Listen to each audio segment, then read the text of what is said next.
মাস দুয়েক আগে রাম মন্দিরের উদ্বোধন হলো। এটা হিন্দুত্বের হাওয়া বইছে বলে বিজেপি মনে করছে। প্রধানমন্ত্রী নরেন্দ্র মোদী তার প্রত্যেকটা ভাষণে রামলালা ঘরে ফেরার কথা বলছেন এবং এটাকে একটা প্রচারের আলোয় আনতে চাইছেন।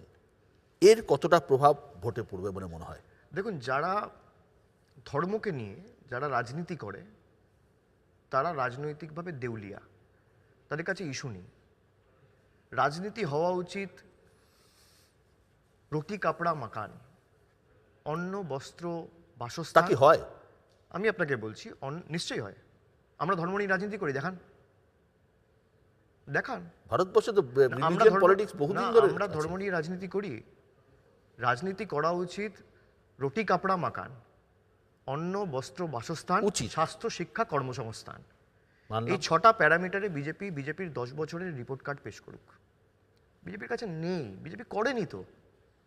এই যে আমি চ্যালেঞ্জ দিলাম আপনাকে, 21-এর পর মানরেগার টাকা দিয়েছে, হোয়াইট পেপার প্রকাশ করুক, পারবে না।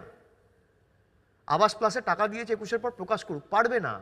যারা ধর্ম নিয়ে রাজনীতি করছে তারা রাজনৈতিকভাবে দেউলিয়া, তাদের কাছে অন্য কোনো ইস্যু নেই এবং সেই কারণে ধর্ম নিয়ে রাজনীতি করছে। নজর ঘোরানোর চেষ্টা, নিশ্চিতভাবে নিজেদের ব্যর্থতা থেকে নজর ঘোরানোর চেষ্টা। আপনি মন্দির করেছেন, খুব ভালো। মন্দির হোক, মসজিদ হোক, গুরুদ্বারা হোক, ধর্মীয় পাঠ পুজোর স্থান হোক, তাতে কোনো অসুবিধা নেই। কিন্তু আপনি একটা মন্দির করেছেন বলে আপনাকে ভোট দেবে? আজকে পুলওয়ামার নামে আপনারা 2019 সালে ভোট চেয়েছিলেন। বিজেপি যাকে জম্মু কাশ্মীরের গভর্নর হিসেবে অ্যাপয়েন্ট করেছিল, যে মোদী সরকার করেছিল, সেই মোদী সরকারের বিরুদ্ধে অভিযোগ করছে সত্যপাল মালিক। কেন? তার কারণ আপনি নজর ঘোরাতে চেয়েছিলেন। মানুষ জবাব দেবে, আজ নয় কাল দেবে, সময়ের অপেক্ষা। কিন্তু যারা রাজনৈতিকভাবে লড়াই করতে পারছে না তারা ধর্ম নিয়ে লড়াই করছে। এই যে আপনি বললেন যে ইলেকশনের 2 মাস আগে রাম মন্দির উদ্বোধন করা হলো। রাম মন্দির তো 17ই এপ্রিল, এই রামনবমী তো 17ই এপ্রিল। আজ থেকে এখনো প্রায় এক মাস সময় রয়েছে। তাহলে আপনি 3 মাস আগে কেন রাম মন্দির উদ্বোধন করলেন? বিজেপির নেতারাই তো বলে, মহালয়ার একদিন আগে যদি মমতা বন্দ্যোপাধ্যায় কোনো দুর্গা মণ্ডপ উদ্বোধন করতে যান, তাহলে বলছেন দুর্গাপুজোর আগে দুর্গা মণ্ডপ উদ্বোধন করে দিচ্ছেন। আর আপনি রামনবমীর 3 মাস আগে রাম মন্দির উদ্বোধন করতে পারেন কেন? হাওয়াটা ছড়াতে টাইম লাগে বলে। একদম মেসেজ মোবিলাইজ করতে টাইম আপনিও লাগে সেটা না? মানছেন তো? হ্যাঁ, আপনিও সেটা মানছেন তো যে ধর্মের নামে বিজেপি ভোট করে? আপনিও ভারতবর্ষে না, আপনিও সেটা মানছেন তো? মৌনতাও তো সম্মতির লক্ষণ। পারসেপশন তো। আবার পারসেপশন বলছি না, আপনি মানছেন, আপনি কিছু বলছেন না, তার মানে কি? মৌনতা সম্মতির লক্ষণ। কেন এই যে 3 মাস হাওয়াটা ছড়াতে লাগে?